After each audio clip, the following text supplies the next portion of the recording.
Welcome back to Webslesson. This is part 4 of our Laravel 13 and Filament 5 Inventory Management System series. Before we start, let me quickly recap what we did in the previous parts. In part 1, we installed Laravel 13 and Filament 5 and set up the admin panel. In part 2, we designed the complete database, created all migrations, and created all eloquent models with relationships. In part 3, we set up the panel branding, added a logo and favicon, changed the colors, and defined our navigation groups. At that point, our sidebar was still empty except for the dashboard link. In this part, we are going to build our very first real feature. We are going to create the category management module. And once we finish this part, you will finally see a link appear inside the master data group in the sidebar. Let's get started. In this part, we will build a complete category management module using a Filament resource. This means we will get a full create, read, update, and delete system without writing a single controller or a single blade file. Filament will generate all of this for us automatically. We will also add support for parent and child categories, so we can create subcategories. And we will add a status toggle, so we can activate or deactivate a category directly from the table. By the end of this part, you will be able to add, edit, delete, search, and filter categories, all from a clean admin interface. Let's start by generating the Filament resource using an artisan command. Open your terminal and run the make filament resource command, followed by the word category.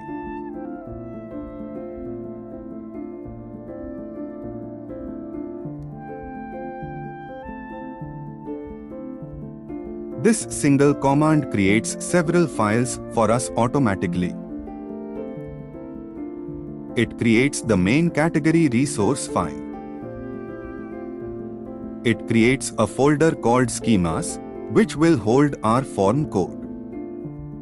It creates a folder called Tables, which will hold our table code. And it creates a folder called Pages, which holds the list, create, and edit page files. This is the new file structure used in Filament 5, and it keeps our code clean and organized. Before writing the resource code, let's make sure our category model is correct. Open the category model file inside the app models folder. We set the fillable fields as name, slug, parent ID, and status. We cast the status field as Boolean, so it always behaves as true or false. We define a parent relationship, which belongs to the same category model, using the parent ID column. We define a children relationship, which has many category records, again using the parent ID column. And we define a products relationship, since every category will eventually have many products linked to it. This parent and children relationship is exactly what allows us to build unlimited subcategories in this module. Now let's open the main category resource file and configure it step by step. At the top of the file, we import the model class and the create, edit, and list page classes from our pages folder. We also import the category form class from our schemas folder and the categories table class from our tables folder. We also import the base resource class from Filament along with the schema and table classes. And we import two special PHP types called backed enum and unit enum, which Filament requires for the navigation properties. Inside the class, The first line sets the model property to our category model. The second line sets the navigation icon using the string value heroic on -o tag.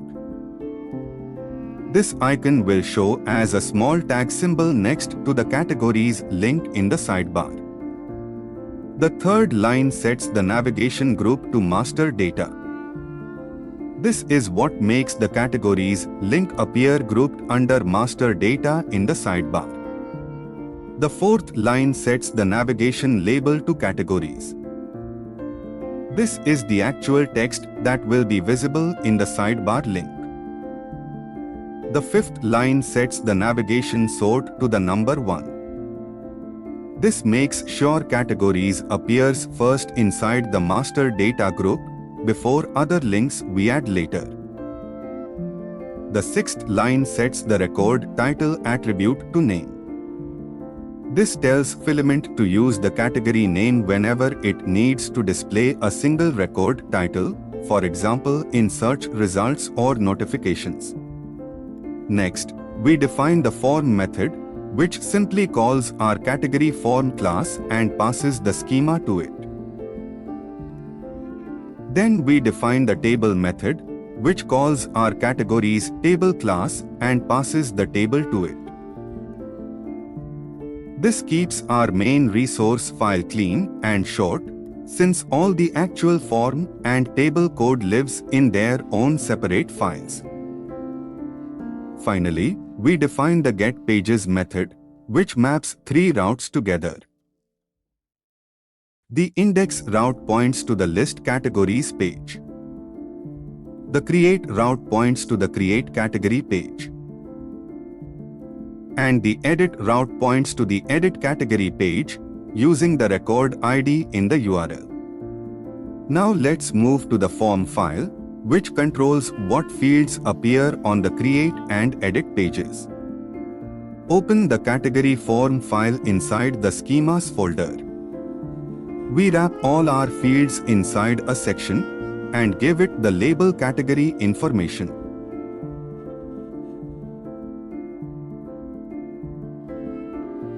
The first field is a select field for parent category.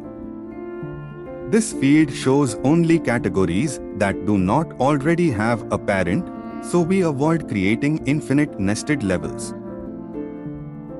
This field is optional, since a category does not need to have a parent. We also make this field searchable, and we enable preload, so the options are ready as soon as the user clicks the field. The second field is a text input for category name. This field is required, and we also make it live on blur, so it reacts as soon as the user moves away from the field. Every time the name is typed, we automatically generate a slug from it and fill it into the slug field using an afterStateUpdated callback. This callback only runs during the create operation, so it does not overwrite the slug when editing an existing category. This saves time and avoids typing mistakes in the slug. The third field is a text input for slug. We make sure this slug is unique in the database, and we ignore the current record when editing, so a category does not conflict with its own existing slug. The fourth field is a toggle for active status. This toggle defaults to true, meaning every new category is active by default. We set the on color to success green and the off color to danger red, so it is visually clear at a glance. And we set this section to display into columns, so the fields look neatly organized on screen. Now let's move to the table file, which controls what we see on the list page. Open the categories table file inside the tables folder. The first column shows the category name, and we make it searchable and sortable.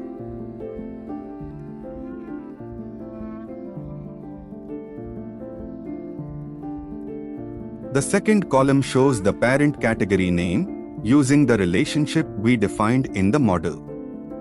If a category has no parent, we simply show a dash instead of leaving it blank.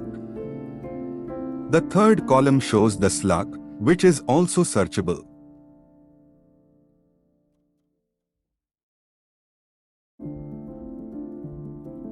The fourth column shows a count of subcategories, displayed as a colored badge using the counts method on the children relationship. This gives a quick visual indication of how many child categories exist under each parent. The fifth column is the status toggle column. This is a special column that lets us activate or deactivate a category with a single click directly from the table without opening the edit page. The sixth column shows the created at date, formatted as day, month, and year, and it is hidden by default but can be toggled on if needed. Next, we add filters to the table so users can narrow down the list quickly. The first filter is a status filter, which lets us filter between active and inactive categories. The second filter is a parent category filter, which lets us filter categories by their parent with a placeholder that says all categories.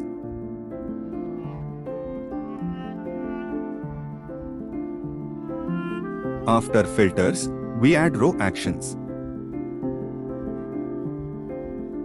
We add an edit action, which opens the edit form for that category. We add a delete action, which removes that category after confirmation.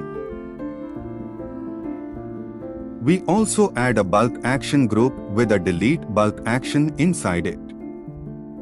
This allows us to select multiple categories at once using checkboxes and delete them all together. Finally, we set the default sort order to created at descending, so the newest categories always show first. Now let's quickly look at the 3-page files inside the Pages folder. The Create Category page extends the base Create Record page and points to our category resource. We override the Get Redirect URL method, so after saving, it always redirects back to the list page. We also override the Get Created Notification Title method to show the message category created successfully. The Edit Category page extends the base Edit Record page, and it also includes a delete action inside its header actions. It also redirects back to the list page after saving and shows the message category updated successfully.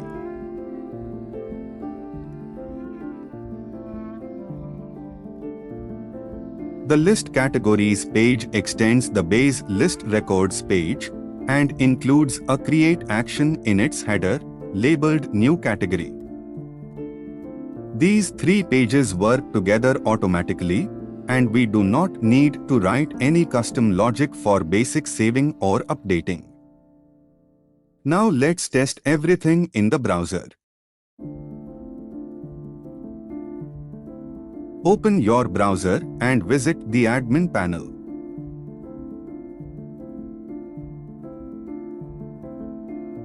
In the sidebar, under Master Data, you will now see the Categories link with the tag icon next to it. Click on it and you will see the category list page, currently empty since we have not added any category yet.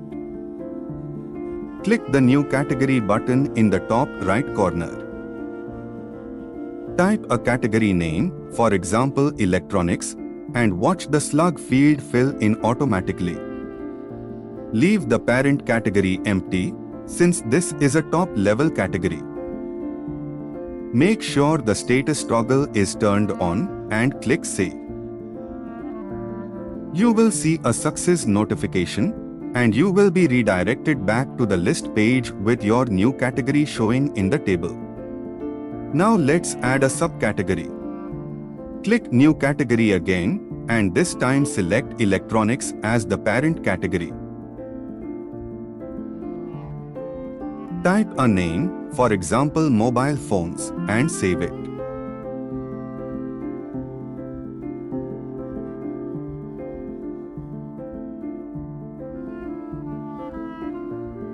Go back to the list page, and you will see that electronics now shows a badge with one subcategory. Try clicking the status toggle directly in the table and watch it switch between active and inactive instantly. Try the search box and type part of a category name to see the table filter in real time. Try the filters and switch between active and inactive categories.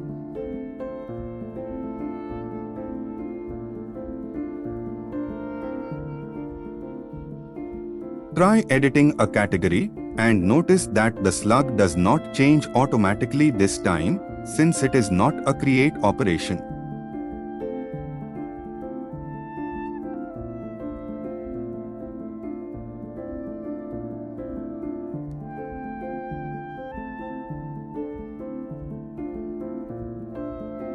Try deleting a category and confirm the delete action.